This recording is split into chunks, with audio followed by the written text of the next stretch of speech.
अल्लाह के रसूल सल्लल्लाहु अलैहि वसल्लम ने इसकी ताकीद की है कि हज जब फर्ज हो जाए तो हज में देर नहीं करना चाहिए। नमाजों के बारे में आप असहाब इल्म व फज़ल हैं, ऊंचे दर्जे के तलबा हैं, नीचे दर्जे के भी तलबा हैं। आप जानते हैं नमाज का वक्त शुरू हो गया तो फौरन शुरू होने के साथ ही पढ़ना जरूरी नहीं है। हम तराखी से भी काम ले सकते हैं, थोड़ी ताखीर भी कर सकते हैं, इसलिए कि नमाज का वक्त 1 घंटा 2 घंटा 3 घंटा रहता है। लेकिन हज का मसला ये, हज फर्ज हो जाए फौरन अदा करने की कोशिश कीजिए। क्यों? नमाज में ताखीर कर सकते हैं, अव्वले वक्त ही में जरूरी नहीं है, लेकिन हज में ताखीर क्यों न करें? इसलिए कि हज के अय्याम सिर्फ 5 अय्याम है साल में सिर्फ 5 अय्याम है। उन 5 अय्याम में हज के अरकान अदा होते हैं।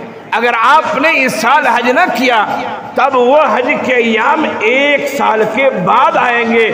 1 साल तक आप और हम जिंदा रहे वो अल्लाह ही बेहतर जानता है। इसलिए हज के मामले में ताखीर नहीं होना चाहिए, रिटायरमेंट का इंतजार नहीं करना चाहिए, कारोबार में तरक्की के फिक्र में बुढ़ापे का इंतजार नहीं करना चाहिए, बल्कि फर्ज हो गया, शराइत पाएंगे, जितनी जल्दी हो सके अदा कीजिए।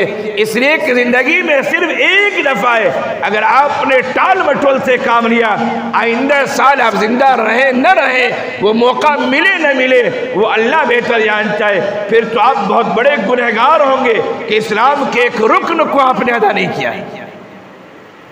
इसलिए लोगों को समझाया जाए, बताया जाए, निजी मजलिसों में, ज़ाती मजलिसों में, फैमिली मजलिसों में, बयानात के जरिए, मसाजिद के मिंबरों मेहराब के जरिए, जलसों के जरिए जो भी शक्लें हो सकती है लोगों को बताने की, उन शक्लों को इख्तियार करके लोगों को मुतनब्बे करना चाहिए।